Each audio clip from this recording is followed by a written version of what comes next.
رسیدیم به قسمت دوم از سفر زمینیمون توی ایالت‌های شمالی میانی و شرقی آمریکا و الان توی میشیگان سیتی هستیم. شاید باورتون نشه اما میشیگان سیتی توی میشیگان نیستش، اینجا ایالت ایندیاناست و ما توی قسمت میشیگان سیتی اومدیم پارک واشنگتن که خیلی این قضیه گیج کننده است، ولی خب جالبه دیگه. کلا یه سری از ایالت‌ها از شهرهای مختلف آمریکا اسمشون رو برداشتن گذاشتن، پارک‌های مختلف، اسمای مختلف شهرها و ایالت‌های آمریکا رو روش گذاشتن، برای همین شکلی شده. حالا امروز مقصد اصلی ما شهرهای اکثرا عربی و اکثرا مسلمون ایالت میشیگان اصلی ترین هاب یا مرکز مسلمونا و عربا توی آمریکاست. بزرگترین درصد مسلمونا و عربا رو داره. خب بریم دو تا از شهرهای خیلی اصلی این قضیه رو ببینیم. یکیش هست اکثرا مسلمونن به اسم شهر همترامک، تنها شهر اکثرا مسلمون آمریکاست و تنها شهریه که از اون با صدای بلند پخش میشه. یه شهر دیگه هم هست به اسم دیربورن که تنها شهر اکثرا عرب آمریکاست. می‌خوایم بریم هر دو تا اینا رو ببینیم و توی حال و هوای کشورهای عربی قرار بگیریم و راجع به این حرف بزنیم که اصلا چرا میشیگان شده پاتوق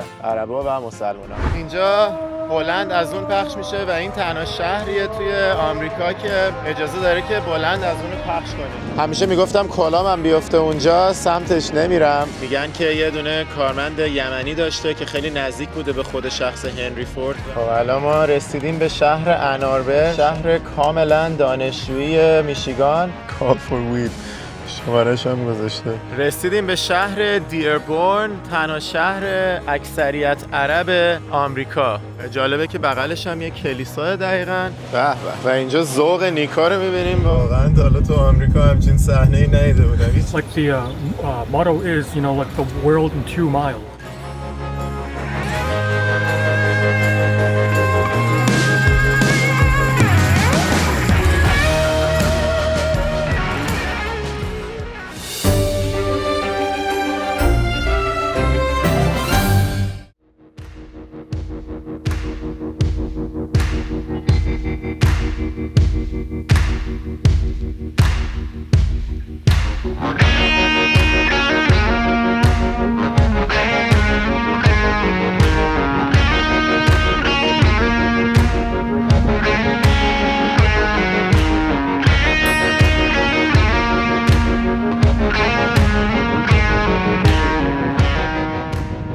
ورودی این پارک واشنگتن توی ایالت ایندیانای و شهر میشیگان شهر میشیگان ورودیش $20 که هر کی بخواد میتونه بیاد اینجا ماشینش رو پارک کنه برای $20 و از امکانات اینجا ساحلش، تورای والیبالش و چیزای مختلف استفاده بکنه و که اینجا پیکنیک کنه. و حالا از شهر میشیگان میریم به سمت ایالت میشیگان.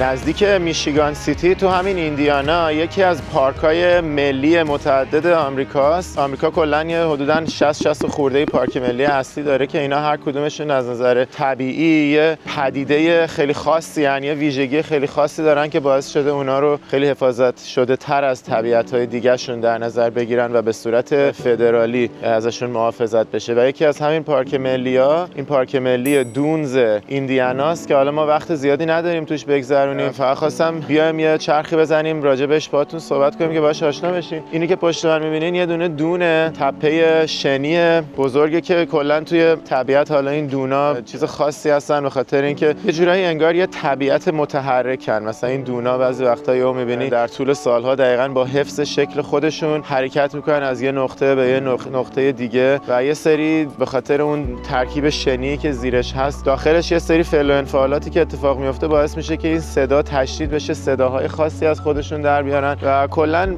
پدیده طبیعی جالبی ان به خودی خودشون. سر تا سر دنیا خیلی جا پیدا میشه. چیزی که اینو خاص میکنه حضور این تپه شنی کنار اون دریاچه میشیگان، در کنار این جنگل‌های انبوهی که این طرف میبینیم، یه اکوسیستم خیلی خاص ایجاد کرده که باعث شده اینجا از لحاظ تنوع محیط زیستی یکی از متنوع‌ترین نقاط آمریکا باشه. یعنی طبق تحقیقاتی که من کردم اومدم تنوع انواع جونورا و گیاهایی که توی این پارک پیدا میشه واقعا عجیب غریبه، به خاطر اینکه مثلا توی همچین نقطه سردسیر با زمستونای فوق العاده وحشتناکی اینجا کاکتوس میتونی پیدا کنی. بعد مثلا یه سری گیاه هست که مخصوص این نقطه از دنیاست، یه سری گیاه هست که اصلا مخصوص نمیدونم جنوب آمریکا، شرق آمریکا، غرب آمریکا، همه رو با هم دیگه اینجا میتونی توی نقطه متمرکز پیدا کنی. و دلیلش هم اینه که وجود همین تپه شنی عظیم کنار دریاچه آب شیرین، کنار جنگل، همه اینا در کنار هم یه دونه مایکرو کلایمت درست کرده، یعنی شرایط آب و هوایی که فقط تو همین نقطه وجود داره و حتی یه ذره بری اونورتر، یه 2 کیلومتر چند کیلومتر بری اونورتر دیگه وجود نداره. و این باعث شده که این شرایط آب و هوایی خاص بتونه شرایط زندگی و زیستی خیلی خاصی هم ایجاد کنه برای تنوع موجودات. به خاطر همینه که این پارک شده یکی از پارک‌های ملی حفاظت شده آمریکا.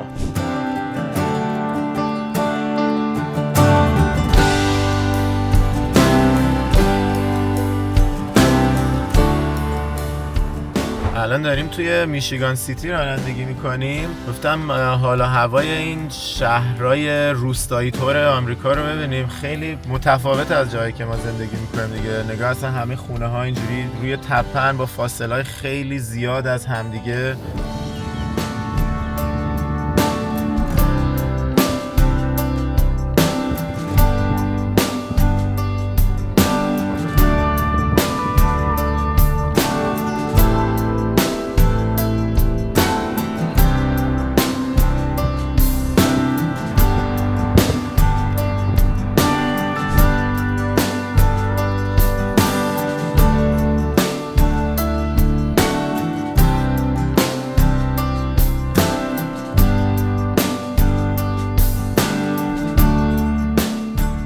توی مسیرمون به سمت شهرهای دیربوین و همترمک که مقصدهای اصلی این ولاگ هستن وایستادیم یه شهر دیگه توی میشیگان به اسم کلامزو. حالا این کلامزو یکی از شهرهایی که من خیلی ساله با اسمش آشنام، ولی هیچ وقت اصلا همیشه میگفتم کلامم بیفته اونجا سمتش نمیرم، ولی الان که یه ذره برام خیلی جالب تر شده که همه مدل شهرها رو ببینم و بتونم با چشم خودم راجع بهشون قضاوت کنم، خیلی برام جالب بود که بیام این شهری که این همه سال پیش اسمش رو به عنوان شهر خیلی خیلی سخت برای زندگی شنیده بودم و بیام از نزدیک ببینم. البته الان خب ما تو فصل خوب اومدیم، اون سرمای زمستون توش نیست، ولی همچنان همونطور که تو خیابونا دیدیم خیابونا خلوت، شهر اونقدی هیاهو و انرژی نداره. ولی ویژگی که این شهر داره اینه که دانشگاه وسترن میشیگان توشه، یه شهر نیمه دانشجوییه و خیلیا که حالا مثلا دانشگاهایی که تو شهرهای جالبتر مد نظرشون هست و به هر حال موفق نمیشن که پذیرش بگیرن، مجبور میشن بیان اینجا و مهاجرتشون از اینجا شروع میشه. خیلی کار سختیه واقعا. من یکی از دوستام چند سال پیش تو کالامازو زندگی میکرد، اومده بود لس آنجلس پیشم و اونجا بود که اصلا من با اسم کالامازو آشنا شدم. میگفتش که من اگه یه سال دیگه تو کالامازو بمونم دق میکنم. میگفت پارسال کلا 4 روز تابستون داشتیم، 4 روز، یعنی این 4 روزه رو یه جوری با تاکید میگفت 4 روز. بنده خدا داشت میترکید از گریه. همون دوست عزیزمون آخرش نموند، اومد لس آنجلس زندگی کرد. این توصیفاتی که از کالامازو میکرد منو حسابی متعجب کرده بود. خلاصه ولی واقعا کسایی که میان مثلا این جور جاها مهاجرتشون از این جور جاها شروع میکنن، من واقعا تحسینشون میکنم، چون خیلی خیلی سخته. مثلا فکر کن از اون حال و هوای یکی از شهرهای ایران مثل تهران و شیراز و نمیدونم تبریز و مشهد و از اون هیاهوی و پاشی بیا یه جایی که هیچ خبری نیست و زمستونای فوق العاده سرد و آزاردهنده‌ای داره، چندین سال بخوای تو این شرایط زندگی کنی که بتونی مهاجرت تو با موفقیت به انجام برسونی. حالا اومدیم شهر کالامازو و این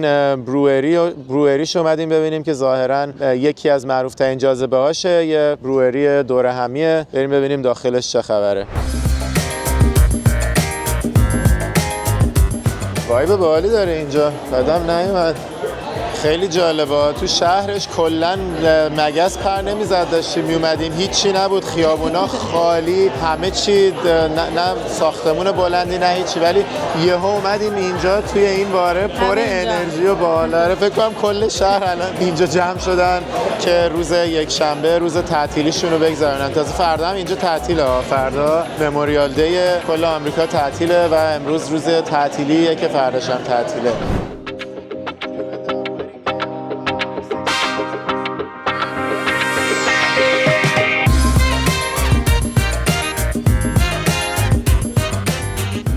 جالبه واقعا. به نظرم فضاش حس و حال رود تریپ توی آمریکا رو داره قشنگ. یعنی این حس و حالی که داری انداختی تو جاده‌های آمریکا و داری جای رندوم وای میستی، جای باحال رندومش رو کشف میکنی، الان قشنگ بهم دست داد. تازه این اولین باره که من به شخصه توی ایالت میشیگانم، یعنی فرودگاه دیترویت رفته بودم ولی هیچ وقت پامو توی خاک میشیگان خارج از فرودگاه نذاشته بودم. تو چی؟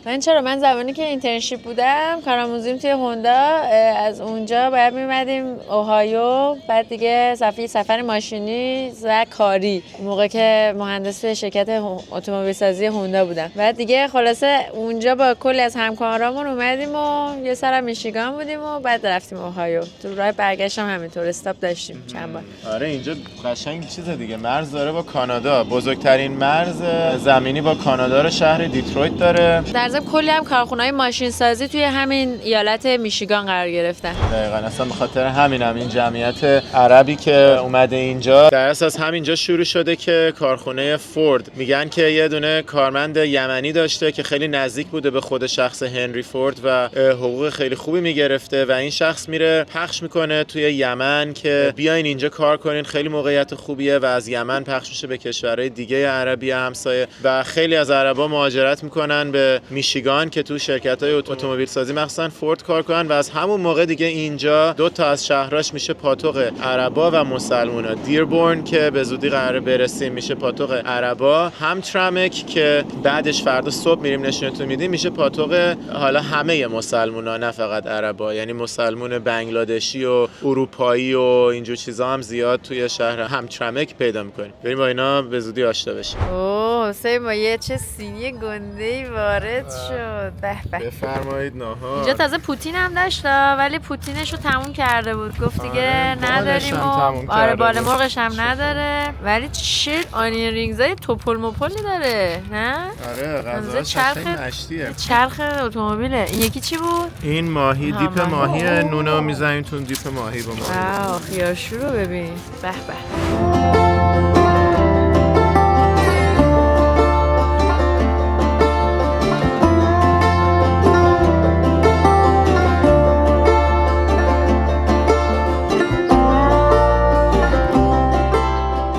I met a few locals from Kalamazoo passing by. I just wanted to ask them about, their life in Kalamazoo and what they think of it. Yeah, you said you're born and raised in Kalamazoo, right? That's correct. Interesting. And how do you find it? Like, do you think you're gonna stay here long term? Does it like offer everything you're passionate about? Yeah, I think for me, Kalamazoo is a perfect size place. It's got just about everything you need. Not too much, not too little anything.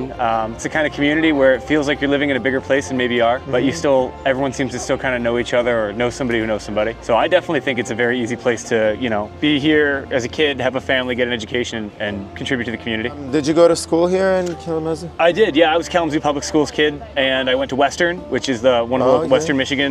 So did my buddy Luca here. We're both Go Broncos, both Western guys, and now we're both going to be hopefully applying to several medical schools. Of course, that one of which is going to be Homer Stryker, which is Western Michigan's medical school program here. So. How diverse is it in Kalamazoo? Have you met any Iranians before? Yeah, actually, I went to high school with I think a few kids that were from Iran. I know we had lots of students from just the Middle East in general. We had students from Syria. We had students from Lebanon. Outside of that, we have. I think Kalamazoo is a very diverse place, and I think it's one of the strong suits of this community is the diversity and the understanding that everybody's different here, and that it's something that contributes to the overall aspect of what it's like to live here. And so, what is it you guys were doing here? It was interesting. You were passing out some supplies so and we stuff. just packed up, but this program, like I mentioned, this is Street Med with Homer Stryker WMed, and basically we kind of hand out limited first aid supplies and toiletries, other needs, hygiene needs to especially like unhoused people here in Kalamazoo. And we also are able to refer out to a free clinic for anyone that wanted to have medical advice or examination that doesn't otherwise have access to the healthcare system. Very nice volunteer job. I admire that. Yeah, I hope you enjoy your time here. It's been great to meet you. Thank you. Yeah, very nice to run into you and chat with you. Of course. Thank you so much. My name's Hossein, by the way. Hossein, it's a pleasure. Yeah, nice to meet you all. Thank you. Yeah.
الان ما رسیدیم به شهر اناربر، شهر کاملا دانشجویی میشیگان. دانشگاه میشیگان یکی از بهترین دانشگاه‌های آمریکا توی این شهر. 40-45 دقیقه با شهر دیترویت فاصله داره. خودش خیلی خیلی شهر کوچیکیه و بیشتر از همه محل دانشجوهاست. یعنی آدمای عادی هم توش زندگی میکنن ولی کلا خیلی شهر کوچیکیه. اینجا برای دیترویت مثل دانشگاه صنعتی اصفهان برای اصفهان. می‌بینید که توی شهر مثلا اکثر آدمایی که میان رد میشن دانشجوان.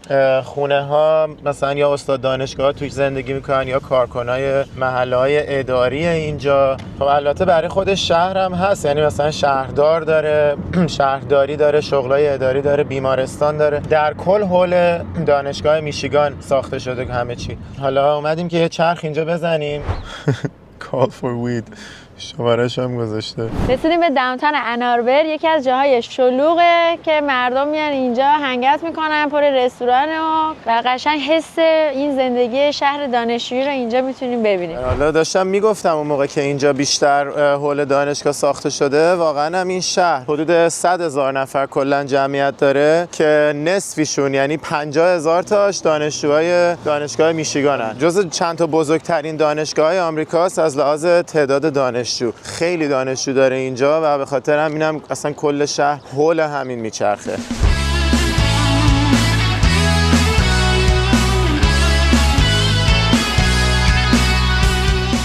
ببین چه بیرگاردن باحالی داره اینجا تو داونتاونش. این دیگه اصل پاتوق دور همی و هنگاوت شهر اناربره. شبیه بیرگاردنای آلمانی هم هست قشنگ.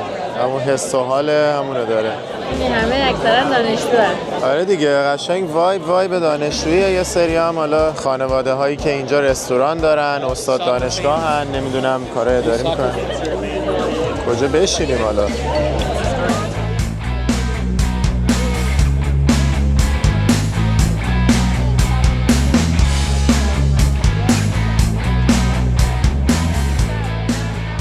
اومدیم اینجا 2 تا آبجو ترش گرفتیم تو این وایب باحال بشینیم بزنیم. 9.5%، یه دونه ساور دیگه هم گرفتیم 6.5%. آره منتظرم آبجومونو بیارن. به سلامتی بزن. بریم حالا یه جا پیدا کنیم بشینیم. کجا نشستیم؟ مشرفیم به کل این بیرگاردن. همیشه برام جالبه که بدونم حس و حال زندگی تو این شهرهای مطلقاً دانشجویی چجوریه، چون بالاخره زندگی دانشجویی خود من خیلی متفاوت بود با این چیزا. البته خودم تو دانشگاه صنعتی اصفهان بزرگ شدم، بابام اونجا استاد بودن، استاد الان بازنشستن. بچگیم تو اون حال هوای شهر کاملا دانشجویی بودم، ولی خودم دیگه زندگی دانشجوییشو تجربه نکردم. تهران بودم که خب کاملا زندگی شهری، بعدش هم لس آنجلس بودم باز زندگی شهری. از طرفی خب واقعا شهر خیلی جاذبه‌های کمی داره، کارهای تنوع کارهایی که آدم میتونه بکنه خیلی کمه، ولی از طرفی جو خیلی دوره همی و نزدیک جالبی داره. هرچند که خب 50,000 دانشجو هم عدد کمی نیست، یعنی تو هر روز میتونی با آدمای جدید آشنا شی و با آدمای جدید معاشرت کنی. در این حال یه فضای کوچیکیه که بعد یه مدت مثلا میتونی خیلی دوستای نزدیکی داشته باشی و همه مثلا دیگه توی اون محیط باید همه کاراتون انجام بدین. جالبه برام در کل. حالا این اناربر یکی از اون شهراست و میبینیم که جاهای خیلی باحالی هم داره. الان تو فصلیه که هوا خب خوبه واقعا. تو زمستون نمیدونم میشه همچنان انقدر فضای جالبی داشت. میدونم یه سری از دوستام توی همین دانشگاه میشیگان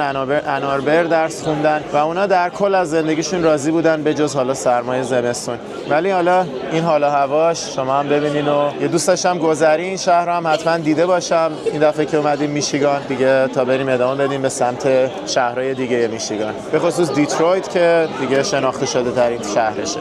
حالا اینم یکی دیگه از بیرگاردن‌ها. این یکی یه ذره فضاش بازتر، وسط پیاده روه این صندلیاش. گشت شهریمون تموم شد. یه سری میذاریم به دانشگاهش چون یکی از معروف ترین دانشگاه‌های اینجاست و خب دیگه 40-50% جمعیتش هم که دانشجوان. نقطه مرکزی کمپس رو بریم ببینیم میتونیم راحت پیدا کنیم و یه جای نزدیکش پارک کنیم، یه چرخی بزنیم یا نه. امیدوارم دسترسیش راحت باشه.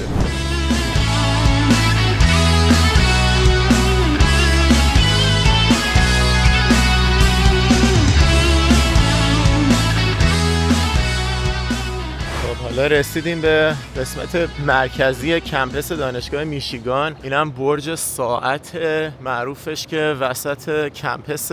امروز خب یک شنبه است، روز تعطیل جنب و جوش دانشجوها رو اینجا نمیشه دید. تو همون باره که الان بودیم بیشتر جنب و جوش داره، ولی اومدیم که ببینیم حالا اینجا چه شکلیه کلا این دانشگاه معروف اناربر.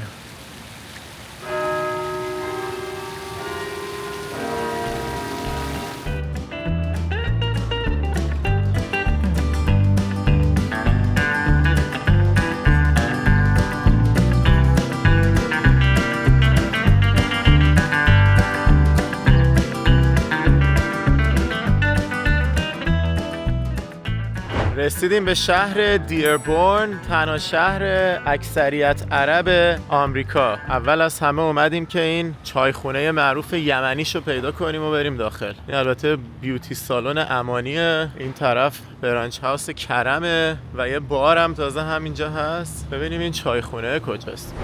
ببین قهوه خانه، قهوه هاوس. اهلا و سهلا، welcome, our house is your house.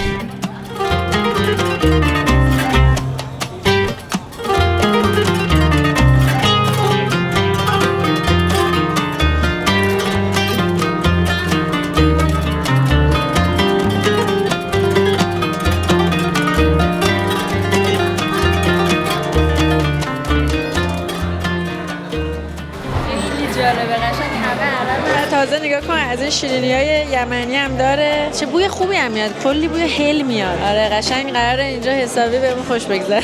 ولی جالبه که همه عربن. غذاهامون رسید، ایشون هم خود صاحب اینجاست. قرار شده با هم گپی بزنیم.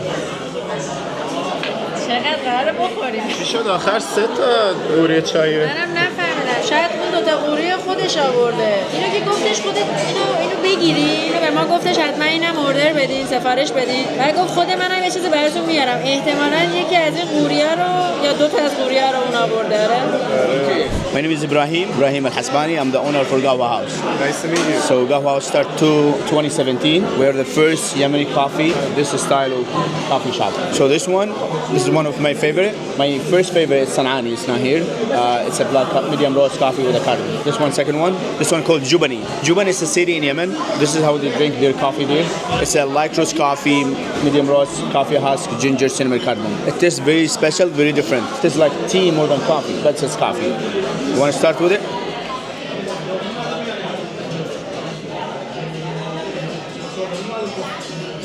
Enjoy it. Cheers. چقدر خوشمزه است، عالیه. Wow, I love it. Good? Yeah, it's delicious. So let me ask you. Yes, tell How me. do you like living in Dearborn? Man, Dearborn is the best. It's the best. I love Dearborn. I was in New York before I moved to Michigan. Oh, okay. I was in big city, so I moved to Dearborn. Actually, I love Dearborn. Very nice. It's a very special mix. People from different backgrounds. You feel like home. Okay. And this is actually home. Yeah, I really feel like transported to Arab countries. You know, we visited 12 Arab countries. We love, going to Arab countries and getting immersed into the culture. Unfortunately, we haven't been to Yemen yet. One day. Yeah, someday. Hopefully someday One soon. day it will be, yeah. Inshallah. Now seems like we can go to Syria now, so hopefully soon as well. Yeah, soon, inshallah. Yeah, inshallah. Still visiting Yemen. Here we are like in Yemen. Yeah. So you see everything inside the store. Yeah. Remind you with Yemen. The coffee, the people, the culture, the picture. So you feel like you're home. That's why they're different. But inshallah, one day we'll go physically to Yemen. I'd love to. Yeah. Have you? Were you born in Yemen? Yes. And for how long did you live there? I moved to United States the end of 2011. 2011. Yes. Oh, okay. So I'm here for like not long time. Have you been back since? No. You haven't been back? No. Okay. You want to also visit soon, right? Inshallah. Inshallah. Yeah. Have you been to Socotra? No, this is the first thing I'm gonna do when I go to Yemen. I have to do this. Yeah, same. Yes. This is the first things I have to do.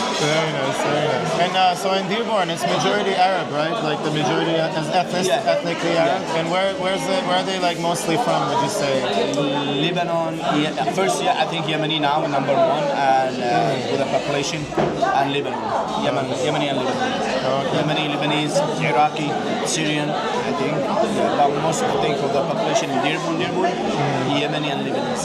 I see. I think the whole trend started from a Yemeni worker, right? I heard like Henry Ford had a Yemeni worker who was paid well, so he went and spread the word, and then This is long time, long time when ago, they start right? coming here. Yeah, They start yeah. with the Ford. Yeah, this is when he wants. I think he sent ship to Yemen to Aden and Yeah. bring a lot of workers to come work with the Ford company. You want to try the second one? All right, yeah, let's go for it. This one called Mufawwar. It's medium roast coffee with a cardamom and milk.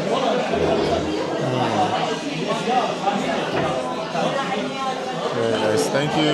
چای عدنیش گفتش که خیلی شبیه کرکه. همون کرک که توی کشور عربی می‌خوردیم و خیلی دوست داشتیم. چطور بود اون یکی؟ This is my favorite because it's like crack. Crack is my favorite drink.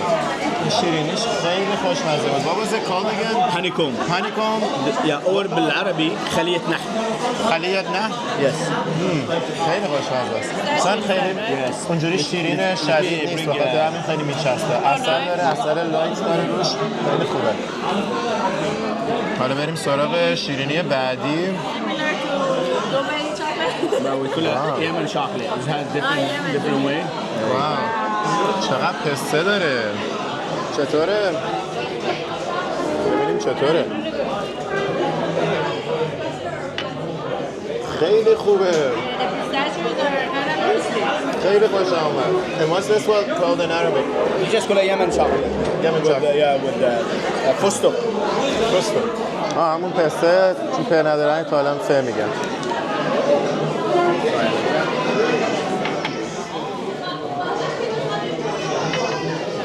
یکی چطوره؟ چون سرده مزه بستنی میده یکم. Right. It tastes a little like ice cream.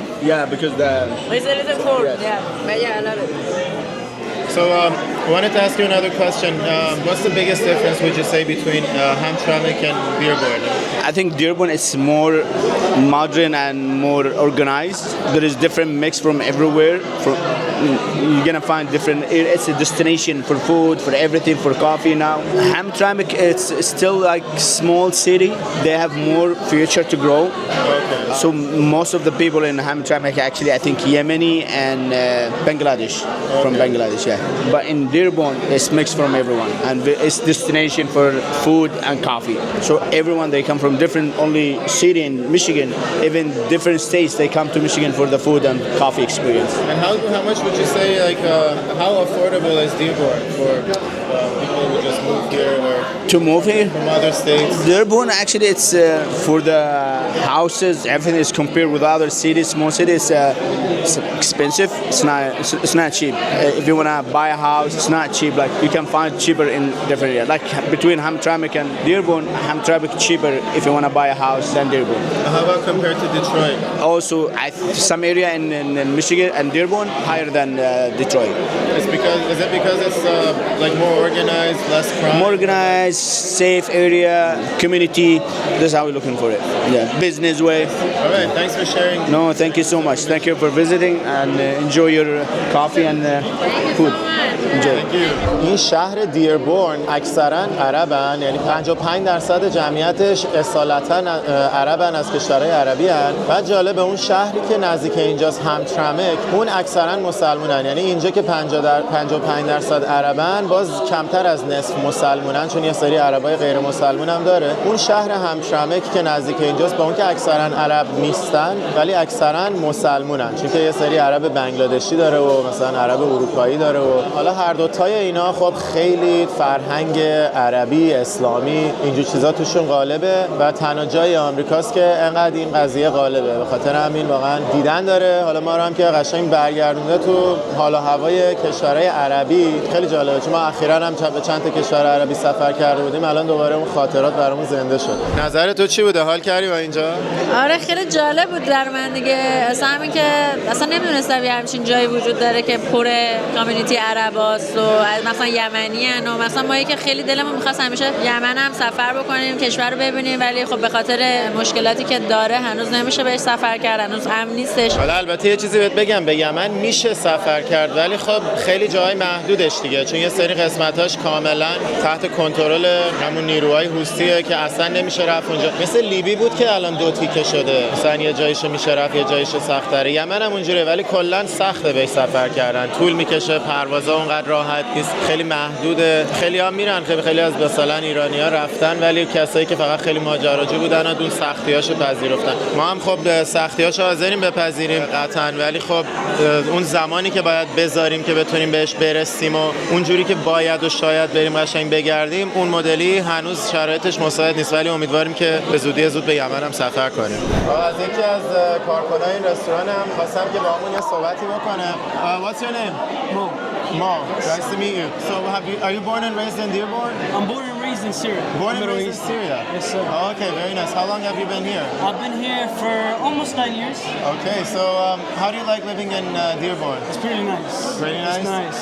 It's nice. You get to meet a lot of people, a lot of Arabs, especially from different countries. You get to learn about the religion, different religions. It's nice. It's really nice to interact with them, learn the language, you know. Have you been back to Syria recently?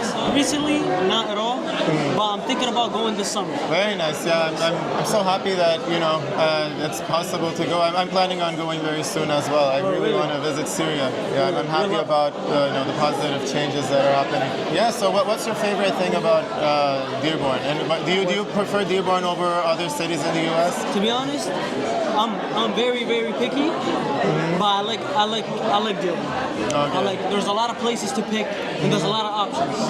So wherever you go, it's nice. It's nice and good. Have you met Iranis here?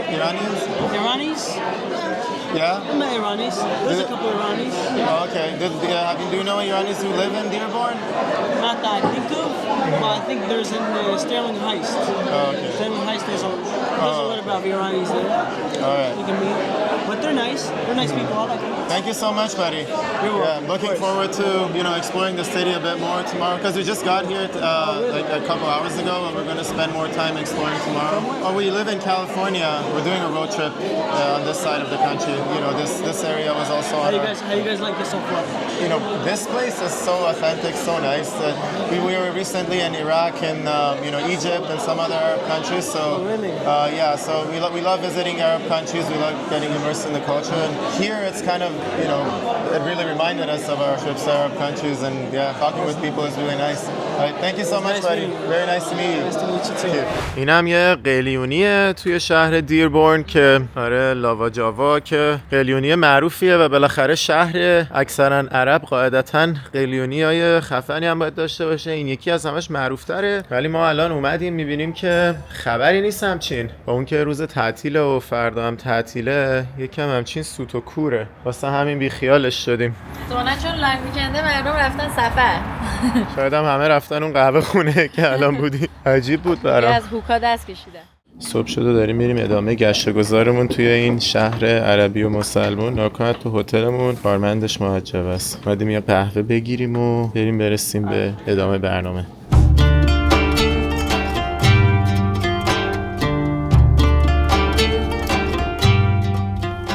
رسیدیم به بزرگترین مسجد کل قاره آمریکای شمالی که بهش میگن مرکز اسلامی آمریکا. یه چیزی که برام جالبه اینه که این مسجده در واقع مسجد شیعه به حساب میاد، هرچند که حالا اینجا اونجوری تفکیک نمیکنن، یعنی سنی‌ها میان از اینجا استفاده میکنن. اولین ساختمونی که به قصد مسجد بنا شده همین نزدیک تو شهر همترمکه که بعد از اینجا داریم میریم، ولی بزرگترین مسجد کنونی خب تو این شهر دیربورن، همونطور که دیروز توضیح دادم. دیربورن و همترمک جفتشون از لحاظ جامعه عرب و مسلمون خیلی چشمگیرن و اینکه خب جمعیت اینجا اکثرا سنی ان عربا و مسلمونا، ولی بزرگترین مسجد کل قاره آمریکای شمالی مسجد شیعه هست به خاطر حضور پررنگ لبنانیای شیعه است توی این شهر. ولی خب همونطور که گفتم حالا مثلا اونقدرم تفکیکی نداره و همه مسلمونا از این مسجد استفاده میکنن.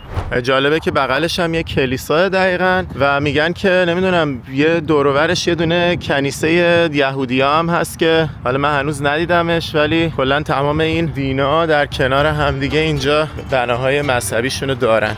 من اومدم داخلش رو ببینم. نیکا چون حجاب و اینا نداشت دیگه داخل نمیتونست بیاد.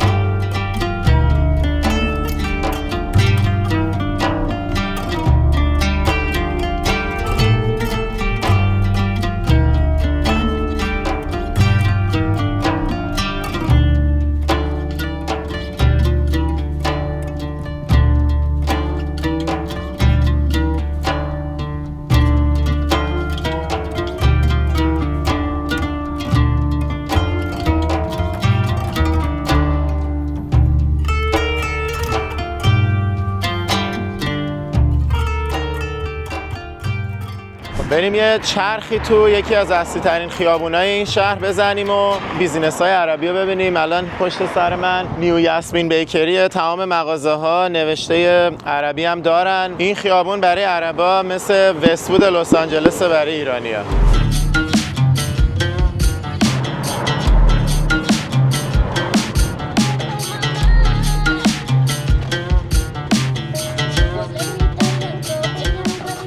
یه گشتی بزنیم توی یکی از سوپرمارکت‌های متعدد عربی این شهر. آره روز تعطیل و همه قشنگ خوابن هنوز. سلام علیکم. که دیگه قشنگ همه رو به عربی نوشته، دیگه زحمت نکشیده انگلیسی هم بنویسه. این ورش انگلیسی هم داره. جالبه آیا سریاش کلا انگلیسی ننوشته، فقط بعضی‌هاشو انگلیسی نوشته بود اونور.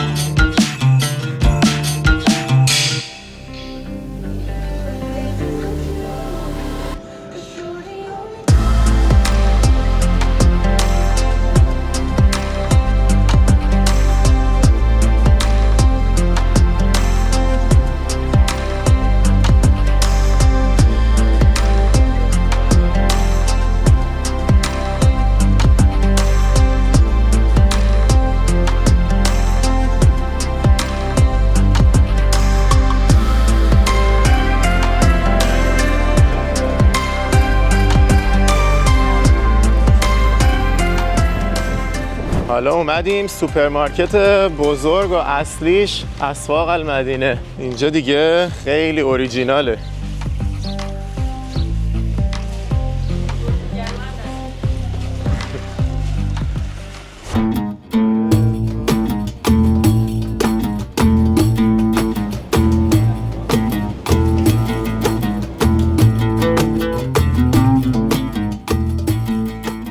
نیکا یه غیر معجبه دیگه هم پیدا شد. البته که شوخی کردم، غیر معجبه زیاده ولی اولش که وارد شدیم خیلیه و همه معجبه بودن.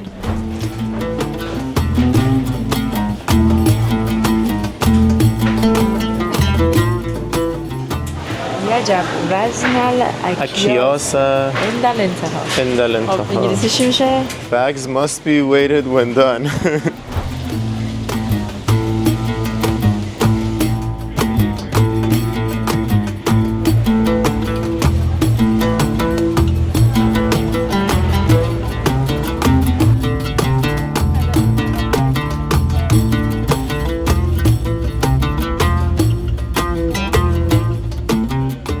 چه باله، چه دکوراسیون جالبی داره.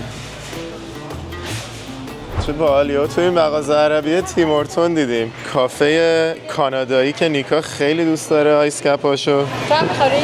آره. مال یا میدین؟ من اسمال کوچولو. خیلی ذوق کردی یا؟ من عاشق آیس کپای تیم هورتونم. اصلا یه چیز اصلا براتون نگم، یعنی هر وقت میرسه تورنتو اولین چیزی که میگیرم آیس کپ تیم هورتونه.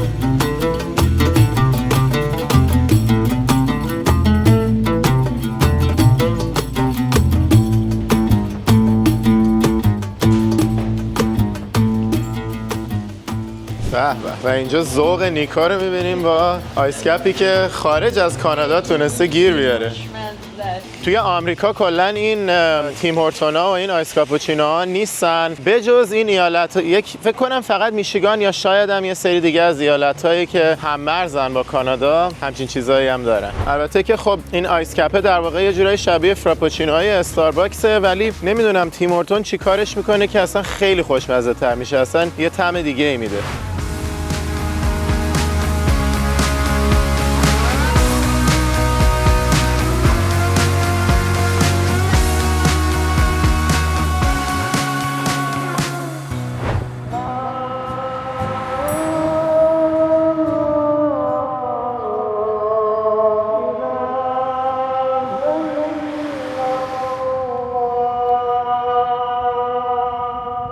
رسیدیم به شهر همترمک. همینطور که دیدین اینجا بلند از اون پخش میشه و این تنها شهریه توی آمریکا که اجازه داره که بلند از اونو پخش کنه. این مرکز اسلامی شهره. دقیقاً هم به موقع رسیدیم ها، یعنی میخواستم برای از اون ظهر برسیم اینجا ببینیم که داره از اون پخش میشه. 30 ثانیه آخرش رو رسیدیم.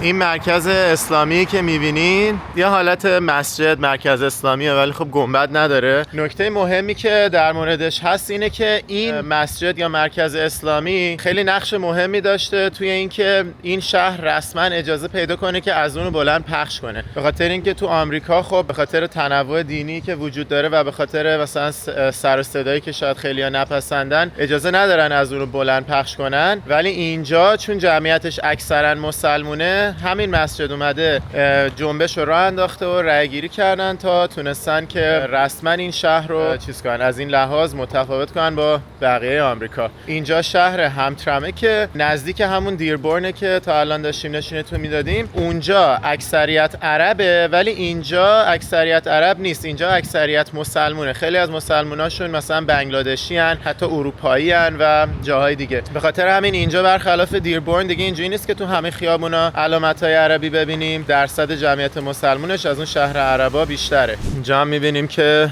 ملت اومدن برای نماز خوندن، از در پشتی دارن وارد میشن. می‌بینیم که اینجا هم علامت‌های عربی داره، قلیونی داره.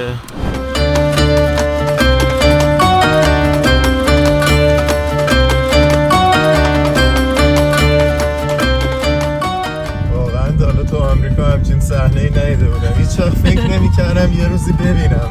تو عمان یادته اینجوری میومدن با همین اسکوتر و اینا با همین هوا میرفتن.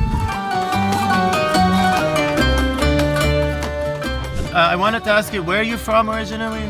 I'm from Saudi Arabia. Saudi, very nice. Yeah, we've been to Saudi. We love Saudi people. What's your name? Abdullah. Abdullah. Very nice to meet you. I'm Hussein. Hussein? Hussein, from Iran originally, from California, living in California. So you said you live in a different city? Yeah. You come here often, right? And Detroit, yes. Yeah, you live in Detroit. No, I live in Birmingham, but I come to Birmingham. Detroit and I come here sometimes while I'm down there. So what do you love about Hamtramck? What draws you here? The food, the diversity, the just it's a very I guess wholesome city. I guess like the motto is like the world in 2 miles. Yeah, I saw that. Wow, it's so interesting. So why do you call it the world in 2 miles? I don't call it that, but the city, that's their motto. So. But yeah, it's because there's like so many people here. There's Yemenis, there's Bangladeshis, there's Pakistanis, there's African Americans, there's Polish. The whole enchilada basically. Very nice. And the food is amazing. I guess so, yeah. How would you compare it to Dearborn? I guess it's like a more tame version of Dearborn because we all know that Dearborn has, a bit of an issue with bad drivers and whatnot. But Hamtramck, it's more under control, if you want to call it that. All right, thank you so much for giving us your time, and nice to meet you. Of course, nice to meet you. Have a great day. یه CVS که کنارش نوشته اهلا و سهلا سید علیه.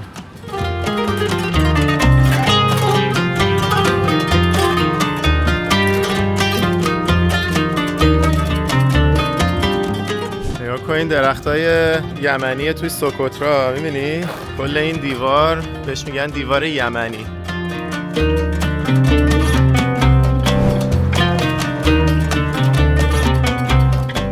بریم غذای یمنی بزنیم. جاهای دیدنی یمن هم اینجا کشیده دارم.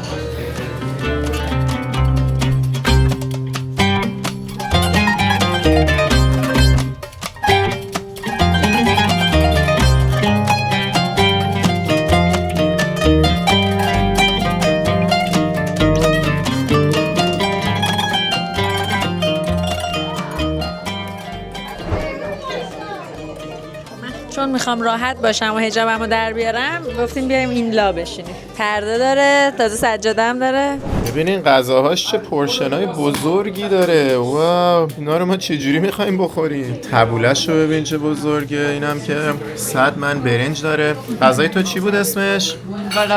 گالابا. مال منم یه چی تو هم مایه بود اسمش آبا بالا، یه همچین چیزایی. غذای مخصوص یمنیه، گوشت گوسفنده با ترکیب سبزیجات پخته. اینم از حسن ختام گشت و گذار ما تو شهرهای عربی و مسلمون ایالت میشیگان. اگه از این ولاگم خوشتون اومد با یه دونه لایک از کانالمون حمایت کنین و سابسکرایب کنین که ویدیوهای بعدی رو هم از دست ندین. دیگه میریم سمت مرکز شهر دیترویت که شهر دیترویت میشیگان رو هم بهتون نشون بدیم و با ما همراه باشید در ادامه مسیرمون توی نواحی شمالی میانی و شرقی آمریکا. تا ولاگ بعد بدرود.